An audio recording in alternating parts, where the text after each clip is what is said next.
these tapes on my birthday last year in '86.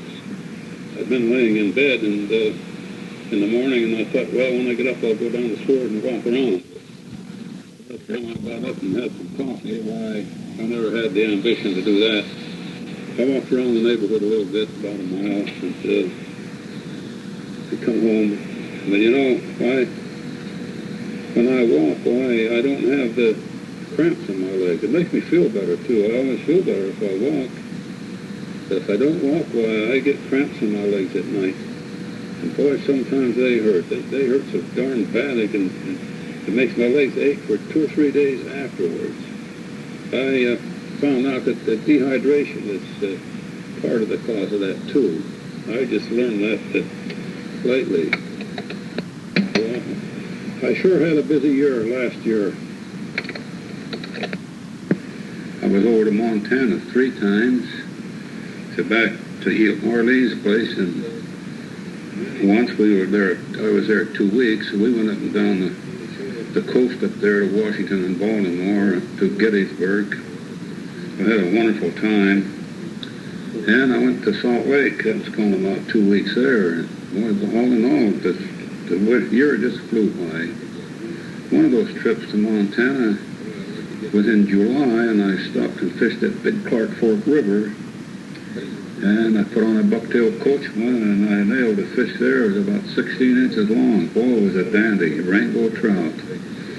Then I put on a renegade, and I caught another one, just a little smaller. Boy, they were dandy fish. But I fell down and tore my palm of my hand open. And I had a hard time fishing after that. I couldn't cast very good, so I had about finished it fishing for that trip. One of those trips over there, I took Clara over to her brother's place. He lives in Coeur d'Alene. And she was there about 4 or 5 days, I guess. I picked her up and brought her back on the way back. Well, she sure needed to get away, I think, because she hadn't been away for many years. And she's sure been through the mill for the past year. She needed to get away just for that, on that account. But she met her sister over there. Her sister come over from North Dakota, and she hadn't seen her in at least 10 years, I know. So I think she had a good time. And it was a nice day to travel going over there. It wasn't very good coming back, but it was a nice trip for her, I know.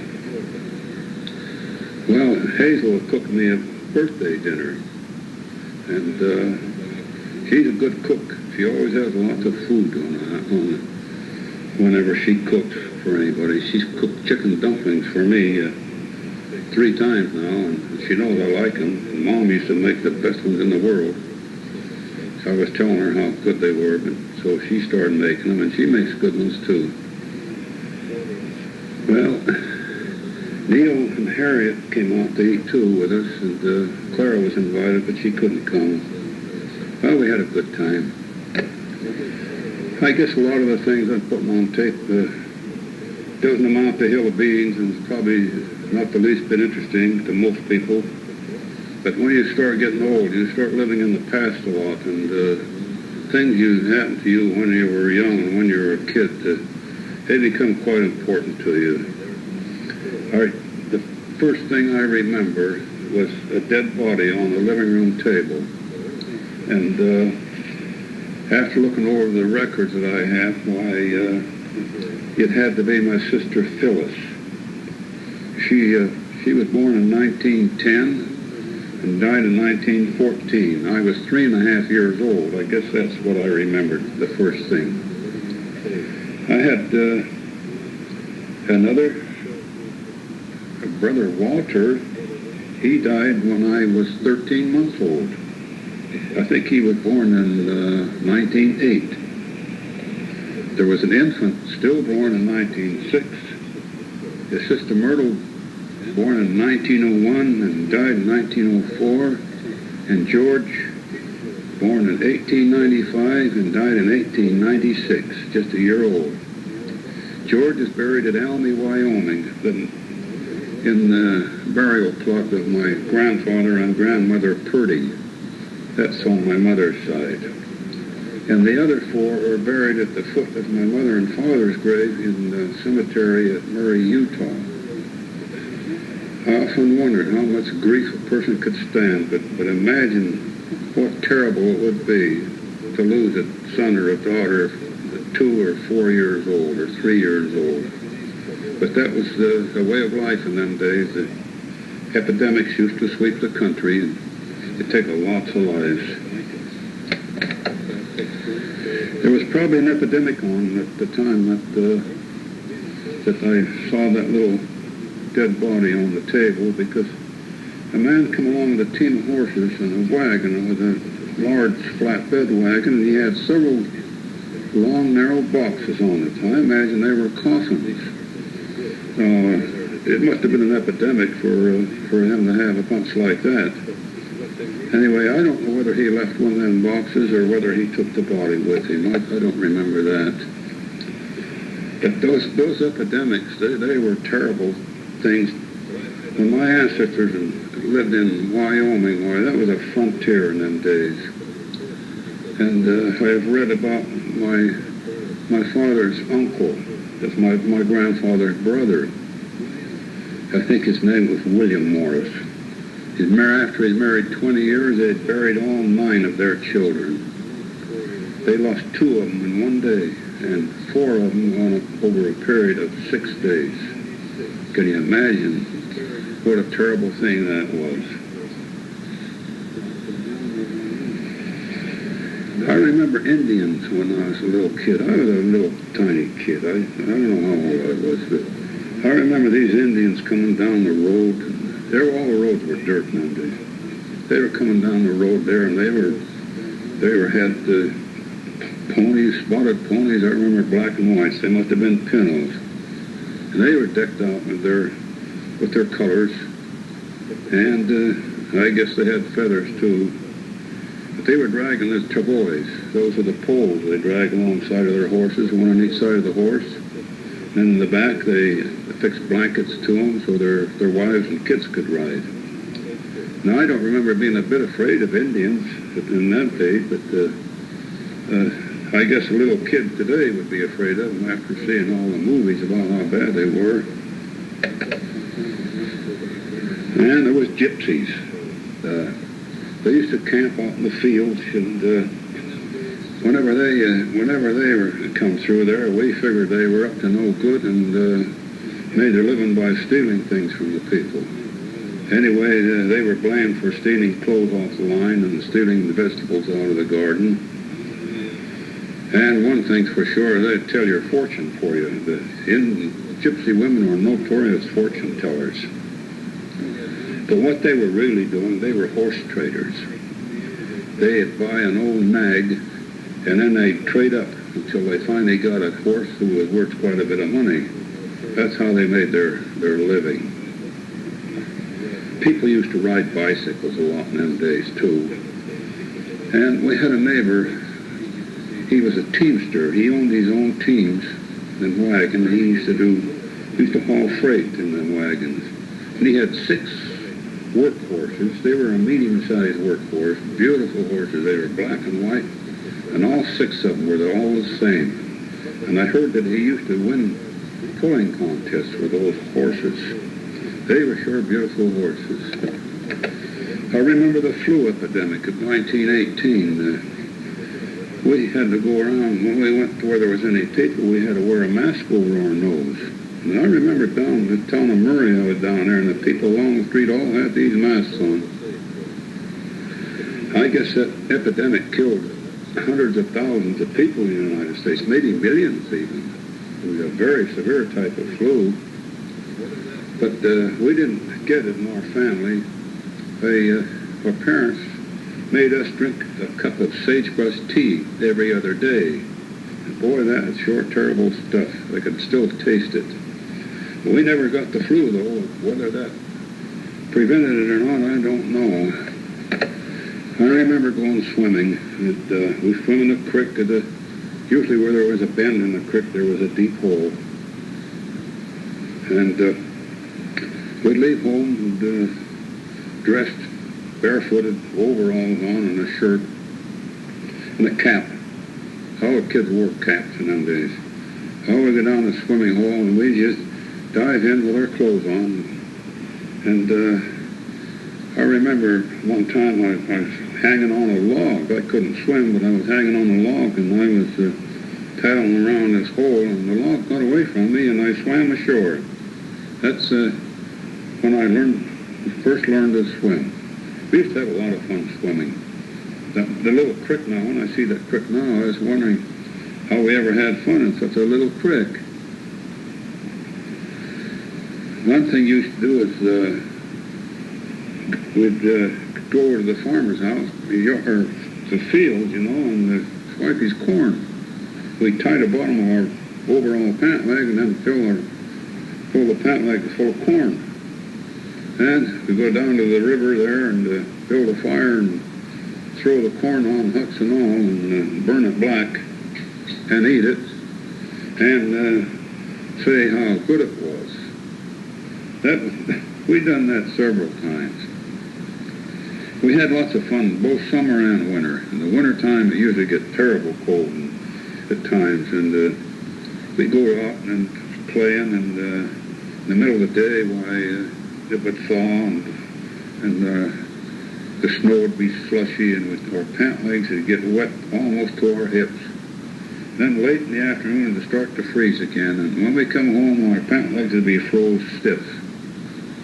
Well, I remember pulling the oven door down and sitting there with a chair with my feet on the oven door and thawing out.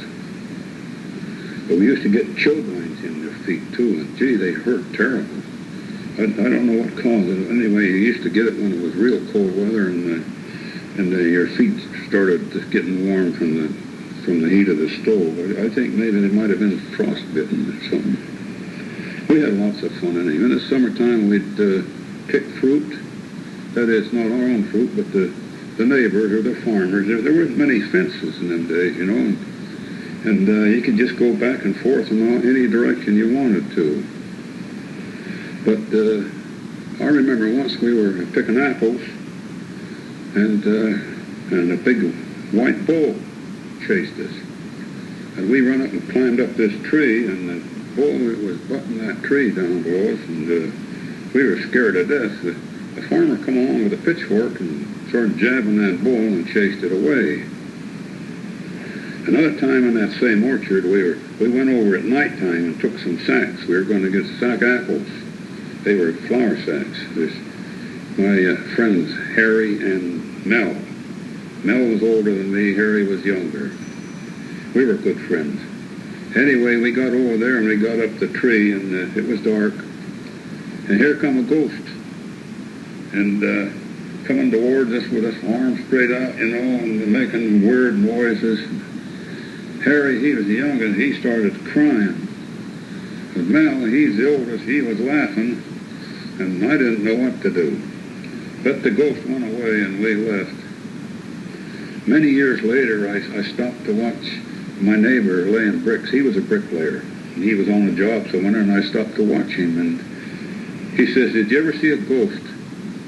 So I told him, but it never dawned on me until sometime later that guy was the ghost. One time I was in the neighbor's plum tree. I was up there picking plums and putting them in my pockets. I had a handful of them, and the limb broke, and I fell and broke my arm. Well, it was broken right midway between the elbow and the wrist, and there was no doubt it was broken. It was just snapped right off. I was holding one end in my other hand, going home crying. Neighbor says, "What's the matter?" And I said, "I'm going home tell my mother I broke my arm."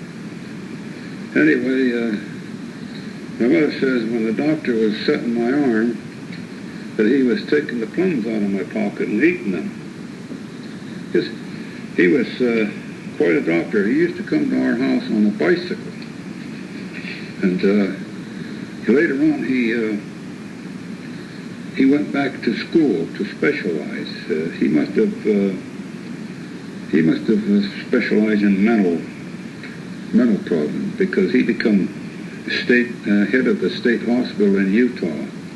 And many years later, when we lived in Seattle, why to see his picture and an article in the paper about him dying. So to read a picture in this paper up here, he must have been quite famous. I know I was pretty rough on that arm when I was in a cast, you know, and I fell on it, and I got in a fight when I had that thing on, and they x-rayed it, and they found out that it had healed crooked. So it had to be broken over and reset. And they would give me chloroform the second time, but the first time I thought they'd eat her so much, I guess they decided to put me away quicker. Anyway, when I went back to the doctor for a checkup, I remember him feeling my arm there where it had been broken, and he opened a little closet door alongside him. It was a tall, narrow thing, and there was a skeleton. And he reached in and pulled the arm out and looked at the arm, and then he'd feel my arm.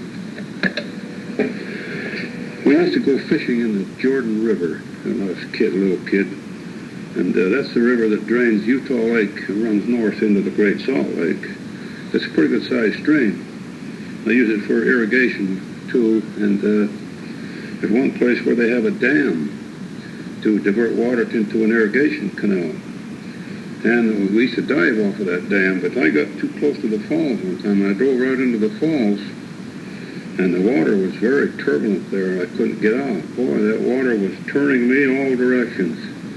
I finally come out quite a way downstream, and boy, I pulled myself out there on the gravel bar, and I laid there for a while. I really almost drowned that time. And we used to walk down them banks of that river and fish for carp. And them things that get so darn big, I couldn't get them out when you caught them on. I remember walking up and down the bank of that darn thing with them big carps on. We never did catch one of them big ones. I heard the darn things got up to 40 pounds, but I don't think so. I never seen one that big. The river had suckers in it, too. And I heard that there were German brown trout, but I never caught one of them. We used to gather junk when we were kids, quite young, about 7, 8 years old, I guess, 9. And we'd go around gathering junk. We'd find brass and anything that we could sell. You could sell bones in them days, too. It seemed like the best thing to gather was rags.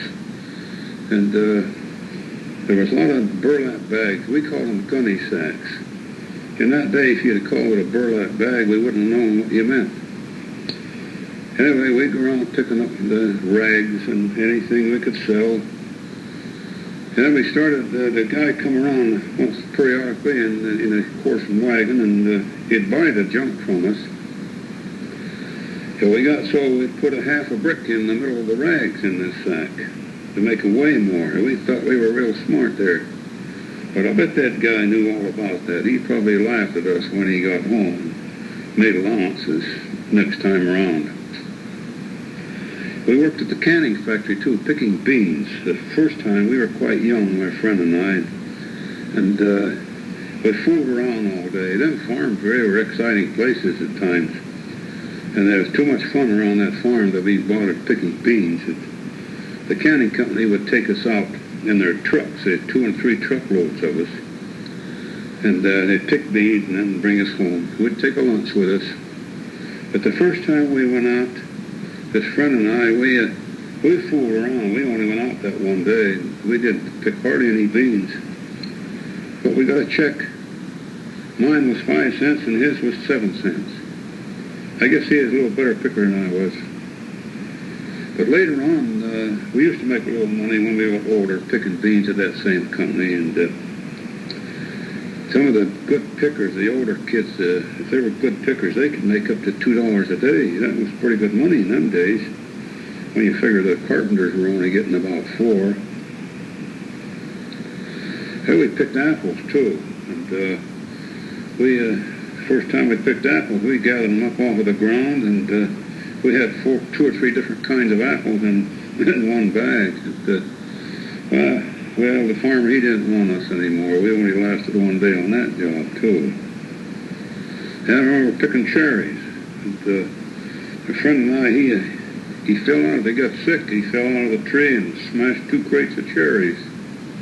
He'd eat so many cherries, he got sick. I remember one time my mother says, I must have been about 6. She says, I wish I had some trout for dinner, for lunch, you know. Well, I says, I can catch some. I bent a pin and got some white string, got a worm, and I went down to the irrigation ditch, and I caught 2 trout. They were small ones. I brought them home, and my mother cleaned them and put them on the table in a dish, and the cat bought them. I remember taking my father's lunch and stumbling over the streetcar tracks and breaking his thermos bottle. Sometimes he'd probably maybe sleep in or have nothing to put in the lunch, and one of us kids would have to take it to him on the job later on in the day. My brother Earl had a job in the brick factory. It was adobes, these adobe bricks. They're made out of clay, and they're dried in the sun. And that operation was alongside of a creek there.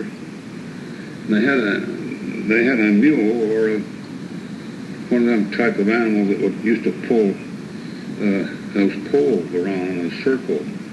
I don't know what they call them things. But this used to grind up the clay and mix it up. And then they'd put it in these forms, pull it off the forms, and let it dry in the sun.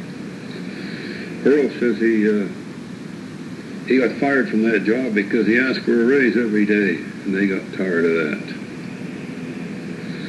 My older brother had a friend, a colored man. He's a real good man, he was. His name was Roy Bankhead. I knew him even after I got married. I used to see him. But he come to the house one time, and him and my brother used to fish a lot. And he said if I'd dig him some worms, he'd give me a pony. So I got the worms for him, but I never did see the pony. I'd walk up past his house where he lived, you know, and look out in the back. They had a barn and a horse. His father used to go to work at the smelter riding the horse and buggy. But I never did see that pony. But his family used to sell peonies. And they had this sign out front that says peonies. I thought it was ponies. And for a while there, I thought for sure I was going to get a pony. One of the neighbors used to take his cows down. He had a small herd of cows. He'd take them to pasture. He'd go down the road with them. He'd ride one of the cows. He'd come back, he'd ride one too. And one time, one of the cows had a calf, and gee, they get mean when they have calves. They're just like other mothers. They get mean if you get around their offsprings. But we had to be sure and be on the right side of the fence when they brought them cows home. Because, boy, they'd come after us.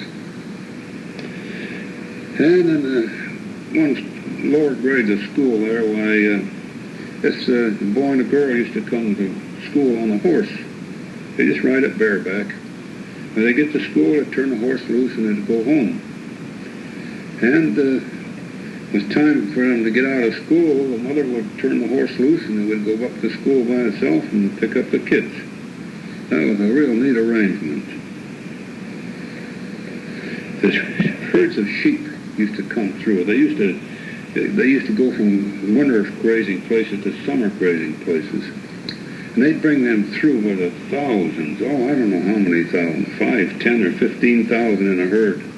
But these sheep would just clog up the roads for as far as you could see. And you just as well forget about going anywhere in your horse and buggy or your car while they're going through. It took a long time. They had several dogs, and there were several herders on horseback. That was quite a sight to see them. Remember my brother Earl, he's about 8 years older than I am. But him and his friend made some skis, and then they had them out in the shed there. That's where they had a stove going, and they boiling water, and they took their material and making skis in this hot water and boil it and bend the ends up. I guess they were pretty good. And my brother, he was a good carpenter. Earl, that is. And they made stilts. I remember him with some stilts on the kind you tied around your leg. And he had a long pole to help you keep your balance. But he had his so high, he had to get up on top of the porch roof to get on them. And he had a boat, him and his friend. They down at the river. I went down there with him once. They had it sunk in the bottom with rocks. They'd keep it that way to keep people from swiping it. But I bet it's drifted away during high water. But I remember them dipping the water into that thing and piling these rocks in it right close to shore into the brush and sinking it. My grandfather Purdy used to come down from Wyoming, and his wife had been, my grandmother, she'd been dead for a long, long time. I think she died in 1891. He used to come down for the quarterly church conference, and he'd stay with us. He always had mints in his pockets, and they were always good mints. We were always after him for the mints.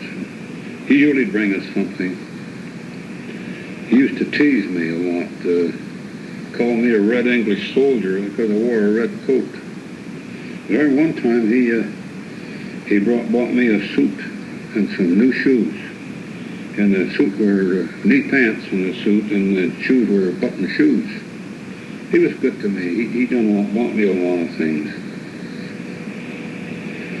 I remember going to the store, too. They always took an empty flour sack along to carry the groceries in. And I remember going to the store in the morning and for groceries and getting eggs. And I seldom got home with them eggs without breaking part of them at least. But I remember one time I got a dozen eggs and I broke them all. Well, they didn't have containers for eggs in them days. When you bought eggs, they just put them in a brown paper bag, loose. You had to be real careful.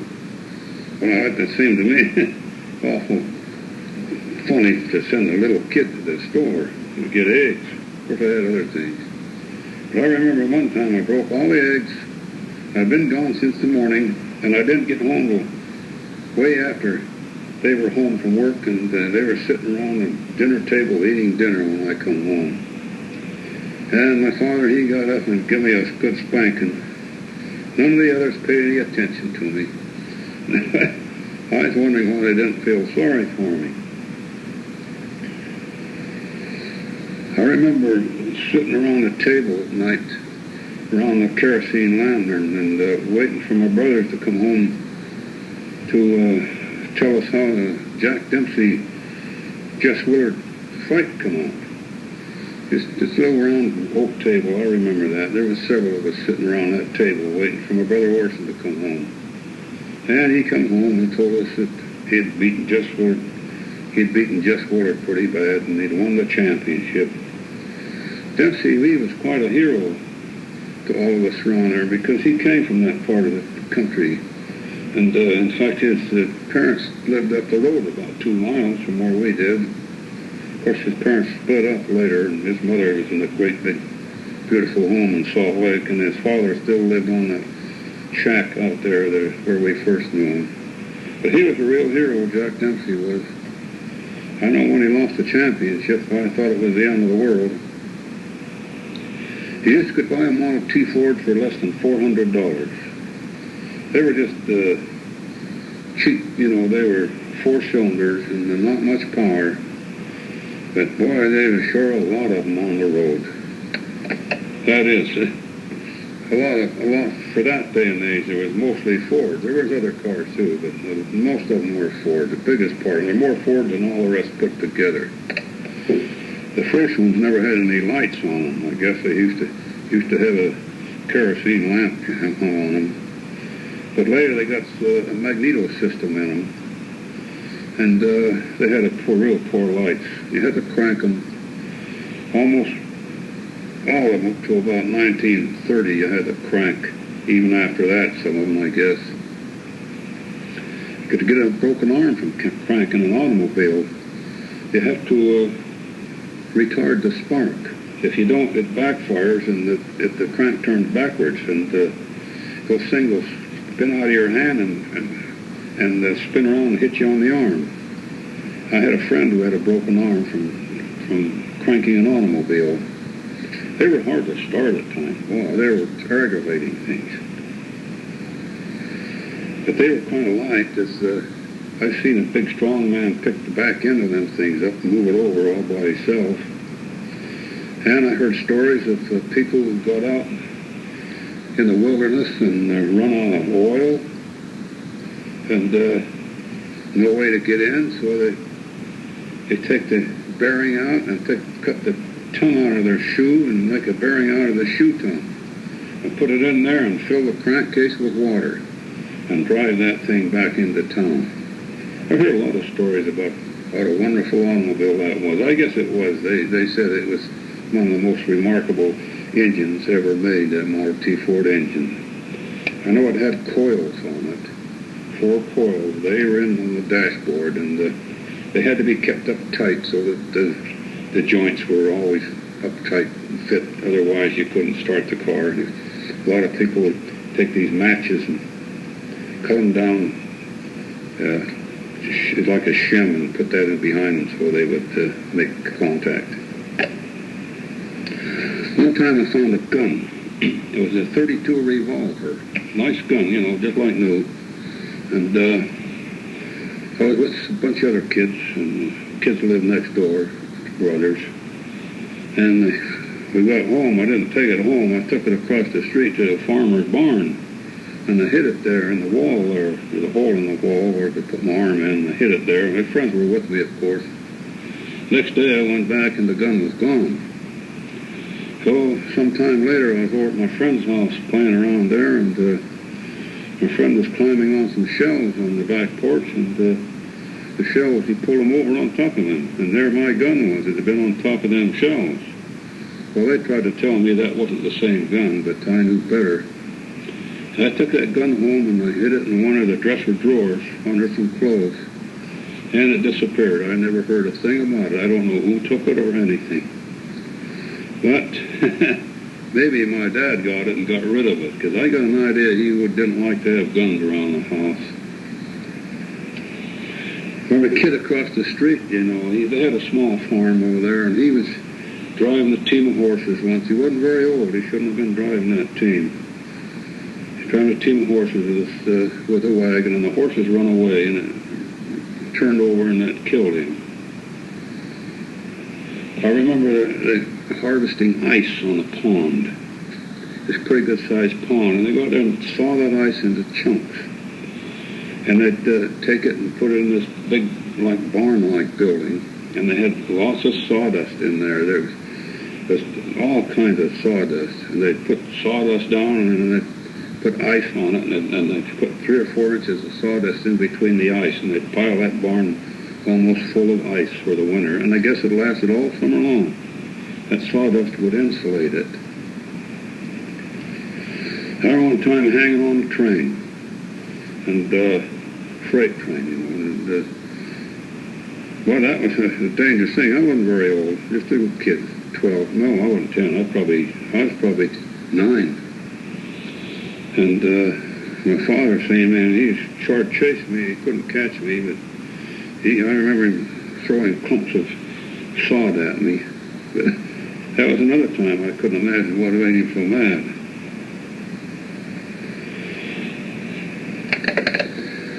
I remember an automatic in Salt Lake. He'd go to work on an electric automobile. This funny thing, it never had a steering wheel. It just had a rod sticking out on it. And he'd sit there. It was all out in the open. It was a funny-looking thing. It was funny-looking even in them days. Because that's the only one I ever saw outside of a museum. But he used to go downtown. He worked downtown, and in an office. He went there to work every day. I used to look up at them mountains when I was a little kid, at the Wasatch Mountains, and wished I could get up there. I thought that must have been the greatest place in the world, because mountains are so high. They're a real sight even today. I never get tired of looking at them.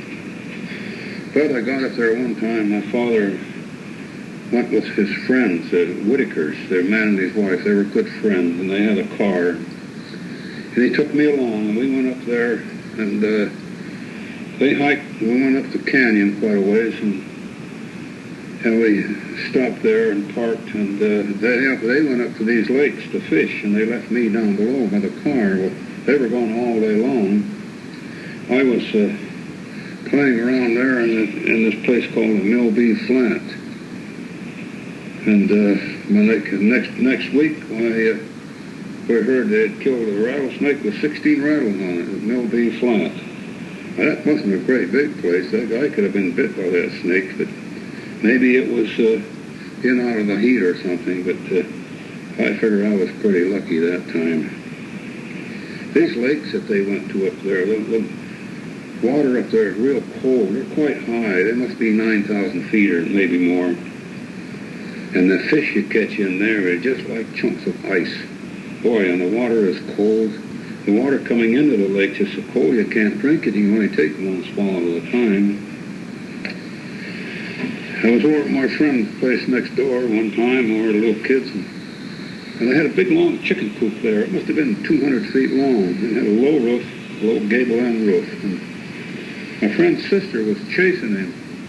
He had a couple of older sisters, and they were always after him for something. I guess he was kind of aggravating towards them. Anyway, I was running with him, and we was running around that chicken coop. About halfway along one side, he stopped and picked up a big piece of brick. It was almost a half a brick. It threw it over the top of the chicken coop, and darn if it didn't hit his sister on top of the head on the other side. Boy, that's one chance in a million of that happening. We used to go fishing at a pond. I think it was a residue from the smelter. It was more like a lake. It was pretty good size. And that thing was full of little fish. We called them perch, I think it was. They were only little things, about the size of a goldfish, you know. They weren't as brightly colored as a goldfish, but they were little flat fish. And them crazy fish, they'd bite on a bare hook. I remember one time we caught over 100 of them on a bare hook. They weren't any good to eat, though. But I never heard of anybody eating them, and I never heard of anybody catching anything else out of them ponds. I always seemed to me I was one that had to do all the chores around the house. And I had older brothers and sisters at home, but it seemed like I'm the one that had to get the kindling wood in and get the water in and the coal in. And that was kind of a hard job for a little kid. The toilet was outside. I had to do all the chores, it seemed like. That was a hard job for a little kid to do. And I remember a lot of times I never had any kindling wood. I just walked around through the neighborhood alongside the roads and found it. But we never had any modern conveniences in them days. The old wood stove, wood and coal.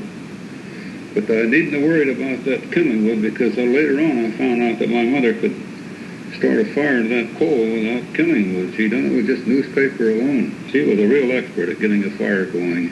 Of course, that's all she ever had to cook on was a coal stove all her life. She never had an electric stove, and she never had a refrigerator until the last few years before she died.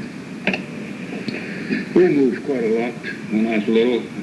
But one place we lived, it was a very interesting place to be. It was an old house, and it was a big house. It had upstairs, had lots of rooms in it. It had a steep roof on it, and had a lot of outbuildings, too. And then way in the back, there was an old distillery. It was a big building, and we used to play in that thing. And there's one place where there was a big hole in the floor where a big vat had been taken out of. And I fell down, through that one day, and through the floor down below me. I guess I didn't get hurt, though. But we lived in this place when World War I ended. And I remember going to kindergarten from this school. I went with my brother Earl for a while. I went to the same school he went to, only I was in the kindergarten.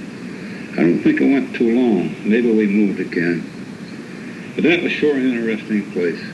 My brother Newell, he was up in Wyoming in boot camp. He had been drafted, but the war ended before he was sent overseas. We were sort of relieved about that, I guess. We lived close to a brickyard, and I used to hang around over there and watch them make bricks. It got quite interesting that they'd make clay tiles and everything, fancy bricks. Gee, some of their bricks were real nice. I asked them where them bricks were going to one bunch they were making. They were making 2 carloads of them, and they said they were going to Africa. But it was sure interesting to watch them make bricks. The next door neighbor, well, 2 doors away, was a Syrian family, and that man worked at that brickyard. and he worked 2 shifts.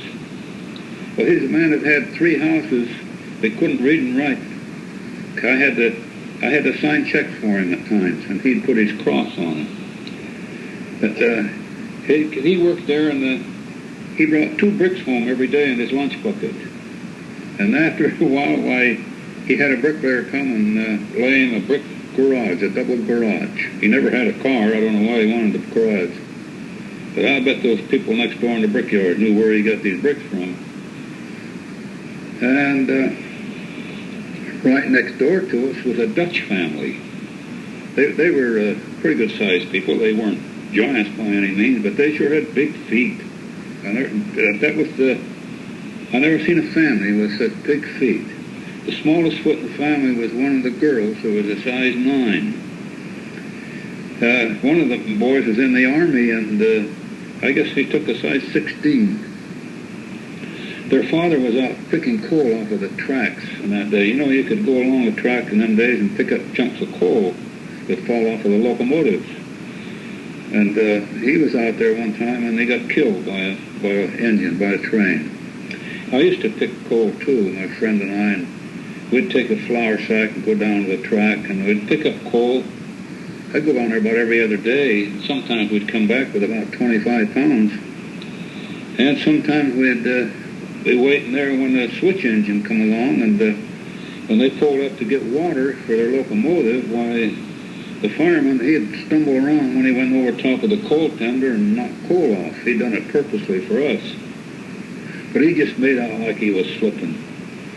The railroad, they stopped us from doing that. I guess it wasn't a very safe thing for us to be doing.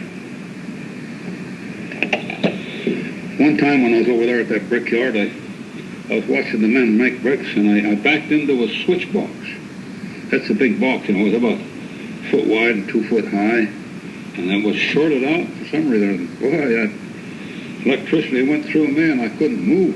I was stuck right there. One of the men, he grabbed a hold of me and pulled me away from it. Boy, that was an awful experience. I had a friend named Jim Davis. He lived on a small farm, and his father worked at the smelter. And I used to play with him a lot. I'd go, this play consisted of working in the fields with him. His father was a real mean guy, and he used to beat Jim. He used to beat him with a club, not with a stick. And Jim had to work out in them fields all day long. Well, I'd go play with him, and we'd be out weeding the beets or thinning them or doing some other work around the farm. And his father come home from work while he'd milk the cows, and he strained the milk and put it in bottles, and Jim had to deliver it. He had a horse and wagon. A wagon was something like a panel delivery truck, only smaller, pulled by one horse. Well, Jim and Casco, every night he delivered that milk, and I'd go with him sometimes. And one time one of the wheels broke down, so he knew what to do. We found a pole or something and took the floorboard up and fixed it so this pole was dragging along the road in place of one wheel. But Jim, he took some terrible beatings from his father. And when he was 14 years old, he ran away from home, and he never came back. And he had 2 uncles living with him. They were his mother's brothers, and their last name was Mix. Harry Mix and Ray Mix. And Jim's mother's name was Lucy. Her maiden name was Lucy Mix, and they were first cousins to Tom Mix. And I remember Jim saying one time, if his Uncle Ray hadn't have been gassed in the war, he would have taken on Jack Dempsey. That's the way kids talked, I guess, in them days. I guess they do even today, but there's no way would he ever get a chance to fight Jack Dempsey. But both his uncles had been wounded in the war, in World War I that was. Well, one time his sister got killed by an automobile, and his father committed suicide. The last I saw Jim, he was driving a county truck. He's probably about 18 years old last time I saw him. I haven't seen him since. But he's a good kid. Everybody liked him. My nephew Jimmy Graves and I one time went with him out to the sugar beet factory. That was an all-day trip. We took a team of horses and a wagon. It was a 2-yard wagon. And we went out there to the sugar beet factory and got that load of beet pulp. We brought it home. It was good cow food. I guess it was good for milk, to make milk. Looked like it might be good food for them, but boy, that sure did stink. We were out there making snowballs with the stuff and throwing it at each other out at the sugar beet factory. And I'll never forget that trip. That was a long trip. My nephew Jimmy, he reminded me that he was on that trip, and I couldn't remember him being on it, but I guess he was. One time, Tom Mix came to Salt Lake. He brought his horse Tony, and they went to the park and to give an exhibition on the shooting, and he had his horse well trained, do all kinds of tricks, and we went up there to see him. And boy, he can shoot that gun just like he did in the movies. He had a device to throw these chunks of coal up in the air, and he'd shoot them with a rifle. He never missed. He hit every time. And the horse was real smart, too. Boy, it done all kinds of tricks. So I'd always seen it in the black and white movies, that horse, and when I saw the horse, it was a different color than that. It was a red horse. I don't know what you'd call him, a bay or something. Something I saw a couple of times when I was a kid was an organ grinder. He used to come to town, and I guess he was an Italian fellow, like you see in the